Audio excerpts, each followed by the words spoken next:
नमस्कार बंधुगण बंधु माने सर्वप्रथमे आपण मानकु नूतन वर्षर प्रथम संक्रांति अर्थात मकर संक्रांतिर उपलक्षे आपण मानकु मोर ढेर सारा शुभेच्छा एवं शुभकामना।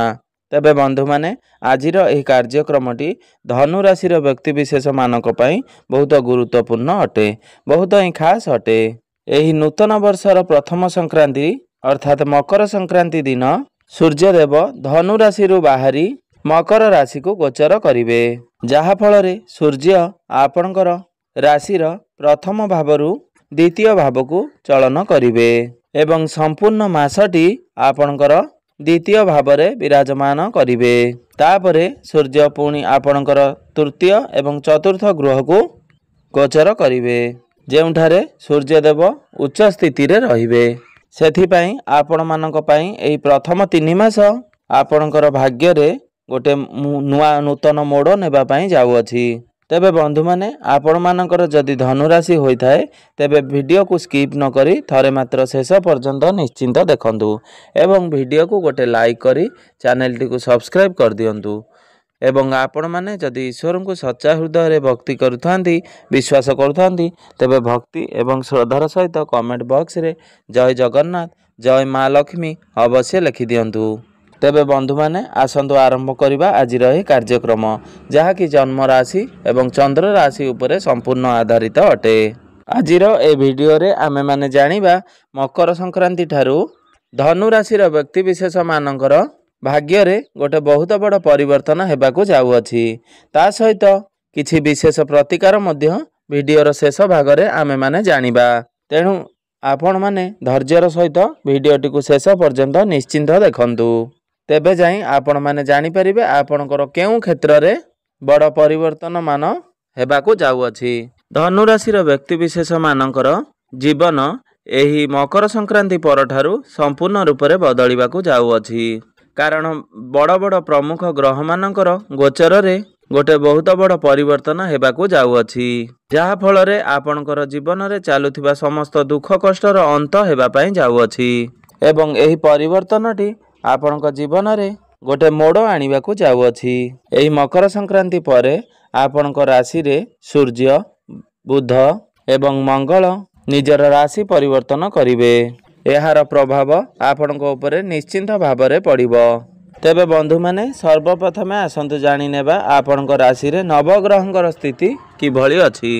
बुध एवं सूर्य आपणकर प्रथम भावरे विराजमान अछंती, शनि एवं शुक्र आपणकर तृतीय भावरे विराजमान अछंती, राहु आपणकर चतुर्थ भावरे विराजमान अछंती, गुरु आपणकर षष्ठ भावरे विराजमान अछंती, मंगल आपणकर अष्टम भावरे विराजमान अछंती, केतु आपणकर दशम भावरे विराजमान करिसंती। तेबे बंधु माने सर्वप्रथमे जानि नेबा आपणकर स्वास्थ्य किपरि रहिबो ए मकर संक्रांति परठारू। तेबे बंधु माने आपण मानकर प्रथम भाव हेउथाए स्वास्थ्यर भाव, आपणकर इम्यूनिटी सिस्टम रो भाव एवं आपणकर प्रथम भावर अधिपति हेउचंती देवगुरु बृहस्पति। तेबे बंधु माने गुरु एठारे आपणकर षष्ठ भावरे विराजमान अछंती। कुंडलीर षष्ठ भाव अष्टम भाव एवं द्वादश भाव को एते भल बोली विचार करा जाई न थाए, काहेकि ना एहाकु रोगर स्थान बोली कुहा जाए, ता सहित एहाकु त्रिक भाव बोली कुहा जाए। एही मकर संक्रांति परे देवगुरु बृहस्पति आपणकर षष्ठ गृह रे विराजमान अछंती, ता सहित से शत्रुर गृह रे विराजमान करिसंती। एही गृह रे गुरु मे मास 15 तारिख पर्यंत विराजमान रहिबे। तेणु करी जानुआरी फेब्रुआरी मार्च एप्रिल एवं मई मासर 15 तारिख पर्यंत आपणकर इम्यूनिटी सिस्टम रे टिके कमजोर देखा देबो। तेणु करी आपण माने इम्यूनिटी पावर को ग्रोथ करिबा पई आपण को किछि कार्य करिबा पई पड़िबो। आपण एक्सरसाइज करंतु, योगा करंतु एवं हेल्दी फूड खांतु एवं प्रत्येक दिन व्यायाम करंतु। नचेत गुरु कमजोर होई गले आपणकर लिवर रे समस्या, स्टोमाक रे समस्या, डायबिटीज बा मोटापण भली समस्या किंबा आपण निजको दुर्बल अनुभव करिवे, आपणकटारे विभिन्न प्रकार समस्या देखा देबो। तेणु करी आपण माने मकर संक्रांति परे आपणकर स्वास्थ्य प्रति टिके विशेष ध्यान रखंतु, सतर्कता अवलंबन करंतु। विशेष करी मे मास 15 तारिख पर्यंत आपणकर स्वास्थ्य प्रति आपण जत्नवान हुंतु। एबे आसंतु जानि नेबा मकर संक्रांति परे आपणकर शिक्षा क्षेत्र किपरि रहिबो। तेबे बंधु माने कुंडलीर पंचम भावटी आपणकर शिक्षा क्षेत्रर भाव। आपणकर पंचम भावर स्वामी मंगलदेव जी कि आपणकर अष्टम भावरे नीच स्थिति रे विराजमान अछंती एवं जनवरी 21 तारिख रे आपणकर सप्तम भाव को बक्री अवस्था रे गोचर करिवे एवं से जेतिक दिन पर्यंत आपणकर सप्तम भाव रे विराजमान रहिबे सेही समय रे आपण को बहुत अधिक शुभ फल प्रदान करिवे। जदि आपण मानकर परीक्षा 21 जनवरी परे रहु तेबे आपण मानक पई सर्वश्रेष्ठ रहिबो। जदि आपण शिक्षा को नै कोनोसी निष्पत्ति नेबाकू चाहुचंती बा हायर स्टडी पई केउठारे एडमिशन करबाकू चाहुचंती तेबे आपण 21 तारिख परे निष्पत्ति नियंतु। आपण मानक पई सर्वश्रेष्ठ हेबो। एही समय रे आपण नूतन कोर्स आरंभ करंतु किंबा कोनोसी स्थान रे एडमिशन करंतु किंबा फॉर्म फिलअप करंतु तेबे आपण 21 तारिख परे आपण निश्चय भाबरे करंतु। आपणक पई समय बहु साथ देबो। जदि आपण ता पूर्वरु करूछंती ताहले आपणकू किछि समस्या देई गति करिवाकू पड़िबो किंबा आपणकर पाठ पढ़ारे टिके डिले देखा कारण अष्टम भावरे मंगल रहुथबारु ता सहित से सेठारे नीच स्थिति रे रहुथबारु मंगल देव आपणकू एतेटा शुभ फल देई परिबे नाही। सेथिपाई आपण टिके धैर्यर सहकारे अपेक्षा करंतु एवं 21 तारिख परे आपणकर शिक्षा संबंधित जेकोसी कार्य करंतु।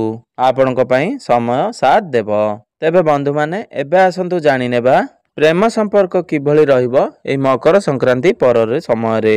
तेबे बंधु माने कुंडलीर पंचम भावटी शिक्षार भाव हेबा सहित पंचम भावटी आपणकर प्रेम जीवनर भाव आपणकर संतान संततिर भाव एवं पंचम भावर स्वामी अष्टम भावरे नीचस्थ अवस्था रे अछंती। ता सहित देवगुरु बृहस्पति जे कि आपणकर राशिर स्वामी अटंती से आपणकर षष्ठ भावरे नीचस्थ अवस्था रे अछंती।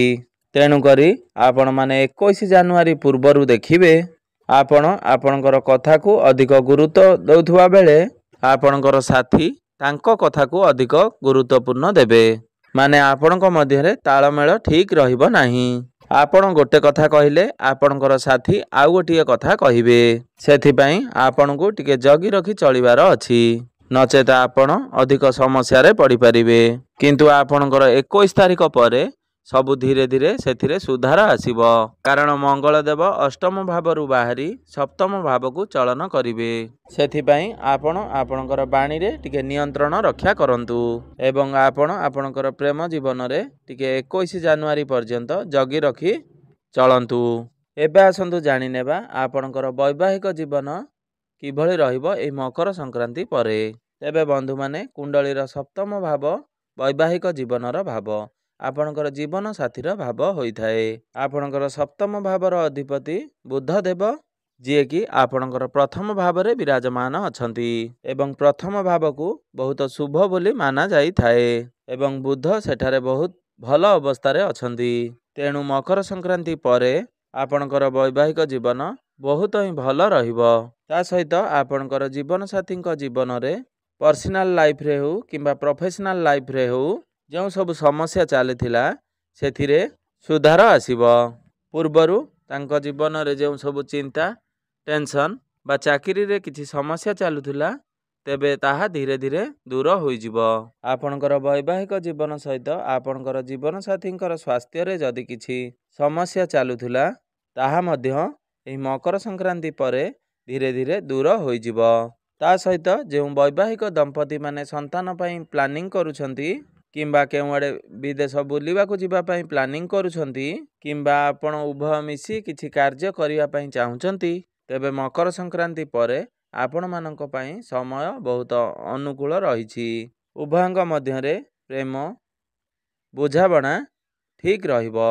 आपणकर वैवाहिक जीवन पई एही मकर संक्रांति परे बहुत ही भल समय रहिछि। तेबे बंधु माने एबे आसंतु जानि नेबा सबुठारु गुरुत्वपूर्ण विषय वस्तु आपणकर भाग्य क्यारियर एवं व्यापार वाणिज्यर स्थिति किभଳି रहिबो एही मकर संक्रांति परठारु। तेबे बंधु माने कुंडलीर नवम भावटी आपणकर भाग्यर भाव हेबा सहित ଦଶମ ଭାବଟି ଆପଣଙ୍କର କ୍ୟାରିୟରର ଭାବ, ଆପଣଙ୍କର କାର୍ଯ୍ୟକ୍ଷେତ୍ରର ଭାବ ଏବଂ ଆପଣଙ୍କର ନବମ ଭାବର ଅଧିପତି ସୂର୍ଯ୍ୟଦେବ, ଯିଏକି ଆପଣଙ୍କର ପ୍ରଥମ ଭାବରେ ବିରାଜମାନ ଅଛନ୍ତି। ଏହି ମକର ସଂକ୍ରାନ୍ତି ପରେ ଯିଏକି ଆପଣଙ୍କର ଦ୍ୱିତୀୟ ଭାବକୁ ଗୋଚର କରିବେ ଏବଂ ଆପଣଙ୍କର ଦ୍ୱିତୀୟ ଭାବଟି ଧନର ଭାବ ହୋଇଥାଏ। ତେଣୁ ଦ୍ୱିତୀୟ ଭାବରେ ସୂର୍ଯ୍ୟ ରହିଲେ ଆପଣଙ୍କୁ ବହୁତ ଶୁଭ ଫଳ ପ୍ରଦାନ କରିବେ, କିନ୍ତୁ ଅଧିକ ଶୁଭ ଫଳ ଆପଣଙ୍କୁ ମକର ସଂକ୍ରାନ୍ତି ପୂର୍ବରୁ ପ୍ରଦାନ କରିବେ, କାରଣ ମକର ସଂକ୍ରାନ୍ତି ପୂର୍ବରୁ ସୂର୍ଯ୍ୟ ଆପଣଙ୍କର ପ୍ରଥମ ଭାବରେ ବିରାଜମାନ ରହିବେ। ଆପଣଙ୍କର ପର୍ସନାଲିଟିରେ କିଛିଟା ବୃଦ୍ଧି କରିବେ। ଧନର ଭାବରେ ଥିବାବେଳେ ଯଦି ଆପଣ କିଛି ବଡ଼ କାର୍ଯ୍ୟର ଆୟୋଜନ କରୁଛନ୍ତି ବା କୌଣସି କ୍ଷେତ୍ରରେ ଇନଭେଷ୍ଟମେଣ୍ଟ କରୁଛନ୍ତି, ତେବେ ଆପଣଙ୍କୁ ସଫଳତା ନିଶ୍ଚୟ ପ୍ରାପ୍ତି ହେବ। ଯଦି ଆପଣ କିଛି ଶୁଭ ମାଙ୍ଗଳିକ କାର୍ଯ୍ୟ ବା କୌଣସି ଜିନିଷ, ଯାନବାହନ, ଜମିଜମା କିଛି କିଣିବା ପାଇଁ ଚାହୁଁଛନ୍ତି କିମ୍ବା ଆପଣଙ୍କର ଯେଉଁଥିରେ ଭାଗ୍ୟର ସାଥ ଦେବାକୁ ମିଳିଥାଏ ସେହି କାର୍ଯ୍ୟ କରୁଛନ୍ତି, ତେବେ ଆପଣମାନଙ୍କ ପାଇଁ ସମୟ ବହୁତ ହିଁ ଶୁଭ ରହିବ। ଏବେ ଆସନ୍ତୁ ଜାଣିନେବା ମକର ସଂକ୍ରାନ୍ତି ପରେ ଆପଣଙ୍କର କ୍ୟାରିୟର କିପରି ରହିବ। ତେବେ ବନ୍ଧୁମାନେ, ଦଶମ ଭାବଟି ହୋଇଥାଏ ଆପଣଙ୍କର କାର୍ଯ୍ୟକ୍ଷେତ୍ରର ଭାବ, ଆପଣଙ୍କର କ୍ୟାରିୟରର ଭାବ ଏବଂ ଆପଣଙ୍କର କାର୍ଯ୍ୟକ୍ଷେତ୍ରର ସ୍ୱାମୀ ହେଉଛନ୍ତି ବୁଧଦେବ ବା ଦଶମ ଭାବର ଅଧିପତି ହେଉଛନ୍ତି ବୁଧଦେବ, ଯିଏକି ଆପଣଙ୍କର ପ୍ରଥମ ଭାବରେ ବିରାଜମାନ ଅଛନ୍ତି ଏବଂ ତା ସହିତ ଦଶମ ଗୃହରେ କେତୁ ଆପଣଙ୍କର 18 ମଇ ପର୍ଯ୍ୟନ୍ତ ରହିବେ ଏବଂ ସେଠାରେ କେତୁ ପୁରା ସମ୍ପୂର୍ଣ୍ଣ 1.5 ବର୍ଷ କାଳ ଅଛନ୍ତି, ଯେଉଁଥିପାଇଁ ଆପଣଙ୍କୁ କାର୍ଯ୍ୟକ୍ଷେତ୍ରରେ ଯେତେ ମିଳିଲେ ମଧ୍ୟ ଆପଣ ଡିସାଟିସ୍ଫ୍ୟାକ୍ସନ୍ ଦେଖା ଦେଉଛି ବା ଡିସାଟିସ୍ଫାଏଡ୍ ରହୁଛନ୍ତି। ଆପଣଙ୍କର ମନରେ ଟିକେ ଭୟ, ଦ୍ୱନ୍ଦ୍ୱ ଏବଂ ନକାରାତ୍ମକ ଚିନ୍ତାଧାରା ଆସୁଛି ଏବଂ ତା ସହିତ ଆପଣ ତରବର ହୋଇ କୌଣସି ନିଷ୍ପତ୍ତି ନେବା ପାଇଁ ଚିନ୍ତା କରିବେ। କେତୁ ହେଉଛନ୍ତି ମୁଣ୍ଡବିହୀନ ଗ୍ରହ, ଯିଏ କିଛି ଦେଖନ୍ତି ନାହିଁ, ତେଣୁକରି ଆପଣଙ୍କୁ ଭୁଲ ଭାଲ କାମ କରିବା ପାଇଁ ଅଟକାଇବେ ନାହିଁ। ତେଣୁ ଆପଣ ଚେଷ୍ଟା କରନ୍ତୁ ଏହି ମକର ସଂକ୍ରାନ୍ତି ପରେ ମଇ ମାସ 18 ତାରିଖ ପର୍ଯ୍ୟନ୍ତ କ୍ୟାରିୟର ସମ୍ବନ୍ଧ କୌଣସି ନିଷ୍ପତ୍ତି ଆପଣ ତରବରିଆ ହୋଇ ନିଅନ୍ତୁ ନାହିଁ। ସବୁ ନେଗେଟିଭ ପରେ ମଧ୍ୟ ଆପଣଙ୍କର କ୍ୟାରିୟର ପାଇଁ ଗୋଟିଏ ପଜିଟିଭ ହେଉଛି ବୁଧ ଆପଣଙ୍କର ପ୍ରଥମ ଭାବକୁ ଆସିବେ। ଏହାଦ୍ୱାରା ଆପଣଙ୍କର କର୍ମକ୍ଷେତ୍ରରେ ମନ ଲାଗିବ, ଆପଣଙ୍କର କର୍ମକ୍ଷେତ୍ରରେ ପଜିଟିଭ ମନୋଭାବ ଆସିବ, ଆପଣଙ୍କର କମ୍ୟୁନିକେସନ ସ୍କିଲ୍ ବହୁତ ବଢ଼ିବ, ଆପଣଙ୍କର ବୁଦ୍ଧିରେ ବିକାଶ ଘଟିବ, ଆପଣ କନଫିଡେନ୍ସ ହୋଇଯିବେ, ଯାହାଦ୍ୱାରା କି ଆପଣଙ୍କର କର୍ମକ୍ଷେତ୍ରରେ ଧୀରେ ଧୀରେ ସକାରାତ୍ମକ ଚିନ୍ତା ଆଡ଼କୁ ଗତି କରିବ। ତେଣୁକରି ଆପଣ କୌଣସି କାର୍ଯ୍ୟକୁ ତରବର ହୋଇ ନକରି ଟିକେ ଭାବି ଚିନ୍ତି ଧୈର୍ଯ୍ୟ ଧରି କାର୍ଯ୍ୟଟିକୁ କରନ୍ତୁ। ଏବେ ଆସନ୍ତୁ ଜାଣିନେବା ଆପଣଙ୍କର ବ୍ୟାପାର ବାଣିଜ୍ୟର ସ୍ଥିତି କିଭଳି ରହିବ ଏହି ମକର ସଂକ୍ରାନ୍ତି ପରଠାରୁ। ଆପଣଙ୍କର ବ୍ୟାପାର ବାଣିଜ୍ୟ ପାଇଁ ଏହି ମକର ସଂକ୍ରାନ୍ତି ପରଠାରୁ ସମୟ ବହୁତ ଭଲ ରହୁଛି। ଆପଣଙ୍କର ଇନକମ୍ରେ ଗ୍ରୋଥ୍ ହେବ, ଆପଣ ଆପଣଙ୍କର ବ୍ୟାପାରକୁ ବଢ଼ାଇବା ପାଇଁ ଚିନ୍ତା କରିବେ, ଆପଣଙ୍କୁ ଶୁଭ ଫଳ ପ୍ରାପ୍ତି ହେବ। ଏବେ ଆସନ୍ତୁ ଜାଣିନେବା କିଛି ସରଳ ଉପାୟ ବିଷୟରେ, ଯେଉଁ ଉପାୟ ଗୁଡ଼ିକ କରିବା ଦ୍ୱାରା ଆପଣଙ୍କର ଅଶୁଭତ୍ୱ ଗୁଡ଼ିକ ଖଣ୍ଡନ ହୋଇ କିଛି ଶୁଭ ଫଳ ପ୍ରାପ୍ତି ହେବ। ତେବେ ବନ୍ଧୁମାନେ, ସର୍ବପ୍ରଥମେ ଗୁରୁଙ୍କର ବୀଜ ମନ୍ତ୍ର 108 ଥର ଜପ କରନ୍ତୁ ଏବଂ ଉଦିତ ସୂର୍ଯ୍ୟଙ୍କୁ ପ୍ରତ୍ୟେକ ଦିନ ତମ୍ବା ପାତ୍ରରେ ଜଳାର୍ଘ୍ୟ ଅର୍ପଣ କରନ୍ତୁ, ଆପଣଙ୍କୁ ଶୁଭ ଫଳ ପ୍ରାପ୍ତି ହେବ। ତା ସହିତ ଆପଣ ପ୍ରତ୍ୟେକ ଦିନ ହନୁମାନ ଚାଳିସାର ପାଠ ଅବଶ୍ୟ କରନ୍ତୁ, ଆପଣଙ୍କର ସାହସ ଏବଂ ପରାକ୍ରମରେ ବୃଦ୍ଧି ଘଟିବ ଏବଂ ଭୋଳା ଶଙ୍କରଙ୍କୁ ପୂଜା ଆରାଧନା କରନ୍ତୁ ଏବଂ ଓଂ ନମଃ ଶିବାୟ ମନ୍ତ୍ରଟିକୁ ଜପ କରନ୍ତୁ। ଆପଣମାନଙ୍କ ପାଇଁ ବହୁତ ଭଲ ରହିବ ଏବଂ ଆପଣଙ୍କୁ ଭାଗ୍ୟ ସାଥ ଦେବ। ତେବେ ବନ୍ଧୁମାନେ, ଆପଣଙ୍କର ଜୀବନ ମଙ୍ଗଳମୟ ହେଉ, ଏହା ହିଁ ଈଶ୍ୱରଙ୍କ ନିକଟରେ ମୋର